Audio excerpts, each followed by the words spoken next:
And I want to welcome you to another episode of Beyond the Surface Radio. I'm your host, Dr. Wanda J. Evans-Brewer, and I'm seated at my desk this afternoon to discuss a topic that actually has been frustrating me. I can only best describe it as what the hair is going on. That's right, your ears did not hear me wrong. What the hair is going on across this country. Black women and girls have been under attack for choosing to go natural, for choosing to wear their hair in its natural state.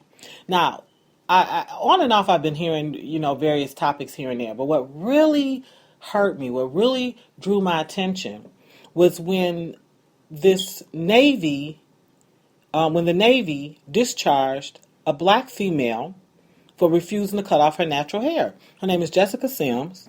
She's been in the Navy for 12 years and, in fact, had been wearing her hair in this one style, only has worn one style since 2005.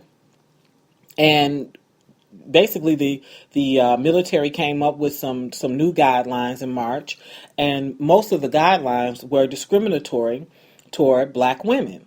And so those regulations specified, specifically forbade that no twists, no headbands, no dreadlocks, no multiple braids that any larger than a quarter inch. Now, she's a former U.S. Army major.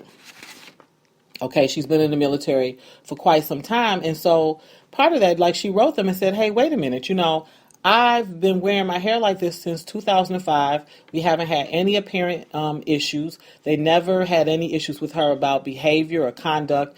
Her only violation was her hair, was the fact that she, the Secretary of Defense, Chuck Hagel, ordered that her hair be relaxed. Now, you have to understand, for black females, when you relax your hair, we really make our hair very, very frail. We open the actual process of permanent burns the scalp. Oftentimes, we're left with tremendous follicle damage. It over dries our hair. And then, not to mention that just because it's straight doesn't mean it doesn't have to be managed. Like, we have to add heat to our hair, which further causes damage to hair. So that's an unnatural state for us. It's a lot of work to get our hair straight. Okay, so Sims, rejected it. She said, "No, I shouldn't have to straighten my hair in order to be in the military. I've been in the military. I've been doing a good job. Why does regulations force me to cover up my hair? Why do I have to wear a wig?" And for anyone who hasn't worn a wig, I can tell you that I have worn a wig. Wigs are hot as hell. If you've never experienced hell, try a wig, especially in the summertime. Then you have a sense of what hell is like. It's super hot. You're suffocating your scalp. It really affects appearance, meaning that, no one wants to be someplace having a good time and hug someone and a wig adjusts. Like, you always run the potential of humiliation with your wig, and the only other way to do it is to really strap it down tight, which means that now you have issues with heat and also with itching, because you can't do the natural things that someone could do if they didn't have a wig. She said, look, I don't want to wear it. The Navy said that her hairstyle made it difficult for her to wear a gas mask. She said her hair conformed to regulations requiring that it protrude less than 2 inches from her head, and she never had a problem wearing safety helmets or gas masks. And I told you, she had been wearing this particular, back off the face, kind of cornrow bun for years. And, basically the military took a stand and said, they decided to discharge her. I have to take my hat off to Miss Sims. I have to take my hat off to her, because at the end of the day, she says, I still stand by it, and I would do it again if I had to. She had no regrets about making a stand about her hair.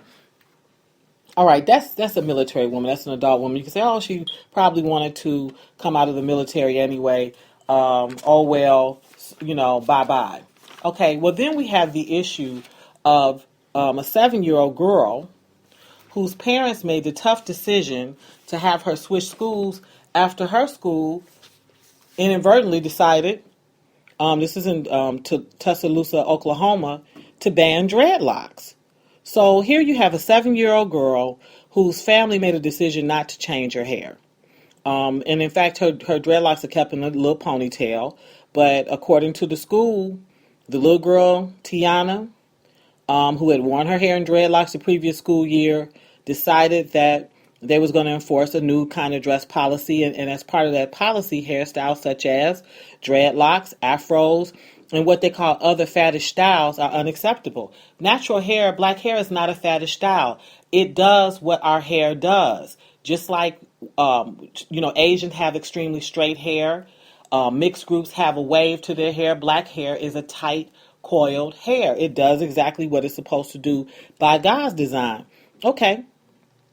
Her father said, look, please do not do this to her. He explained that she was a loner, that she had kind of her own little style. She used to wear her little country boots all the time.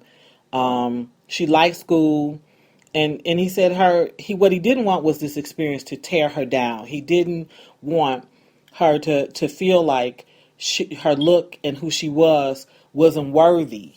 And I know sometimes people think that, black people don't care about the self-esteem of their children, when in fact they do. And this father stuck up for his kid. The other amazing thing about this little girl was she was a straight A student, loved math, loved being in the country and fishing with her grandparents. Here was a child who was disciplined and obedient, who was productive in school, and they're coming up with this issue about her hair. Of all things to talk to her about was her hair. They wanted her to cut her hair off. Now, the little girl was traumatized by it. She told her mom, she said, look, Mom, I don't want to cut my hair off. Please don't cut my hair off. And part of the reason that they put her in the school, they said they heard that the school offered good education, and they fought and they wanted the best for their daughter with school. She was told that she had to cut her hair off, and the parents made a decision as part of keeping her self-esteem high to simply take her to another school.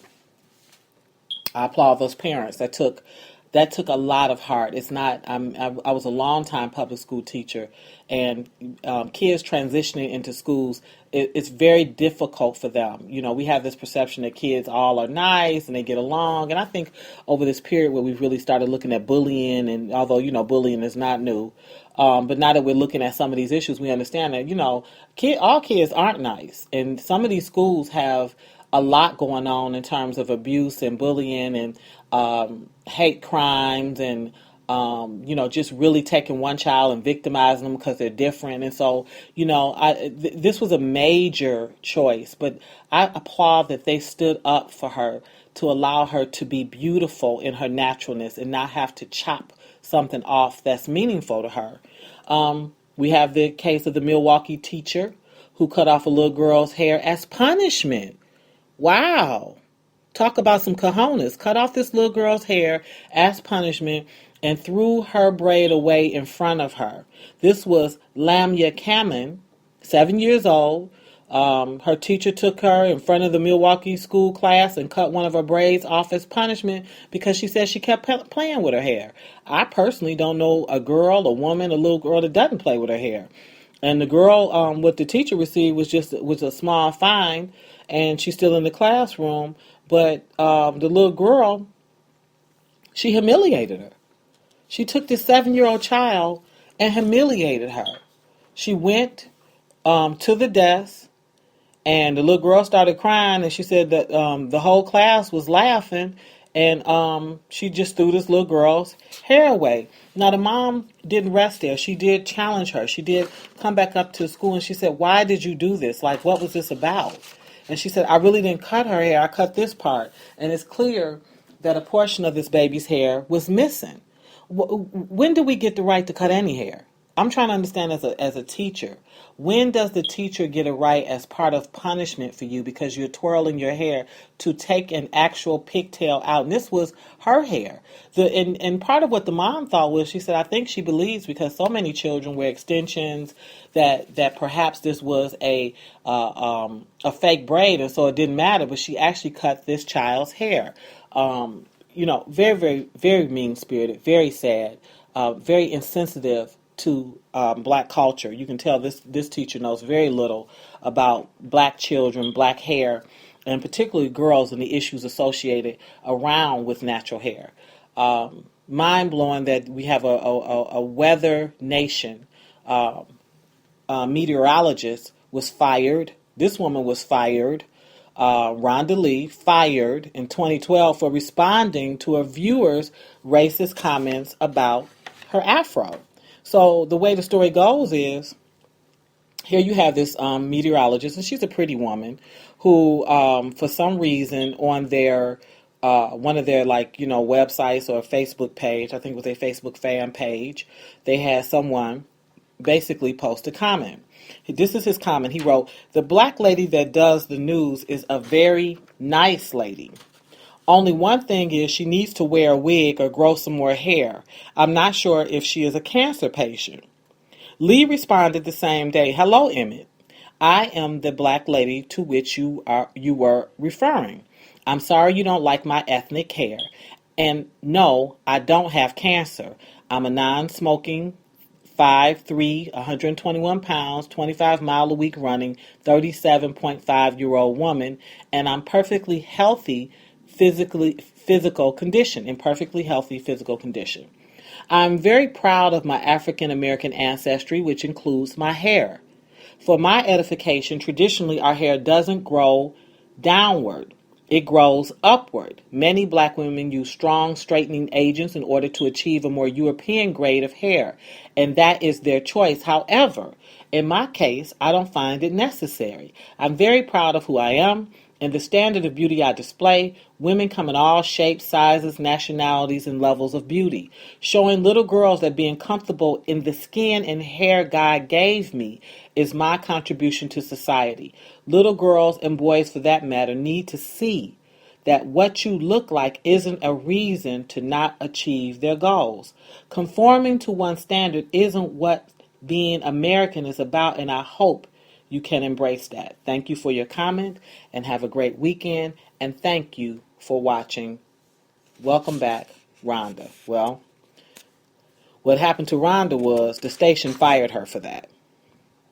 They absolutely fired her for responding to that. I don't want you to cry for Rhonda, because Rhonda, honey, got a new job. Rhonda wasn't too long after that got picked up by someone called the Van Reports.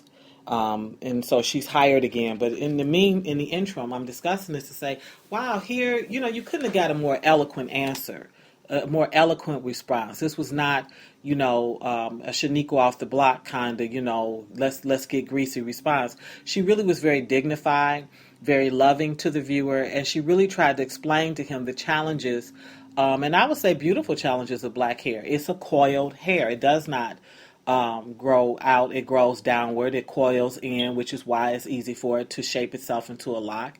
It's very sensitive to temperature.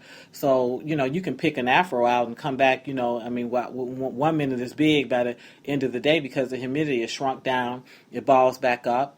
It's a very frail hair. It's sensitive to heat. It breaks easy. But it's also a beautiful hair, because it allows you to do all kinds of things, everything from waves to afro puffs to getting it straight to just an exorbitant amount. But now some of that you have to decide how much product and how much pain you're willing to go through. But I can promise you, when black women aren't wearing their hair natural, they're in a lot of pain.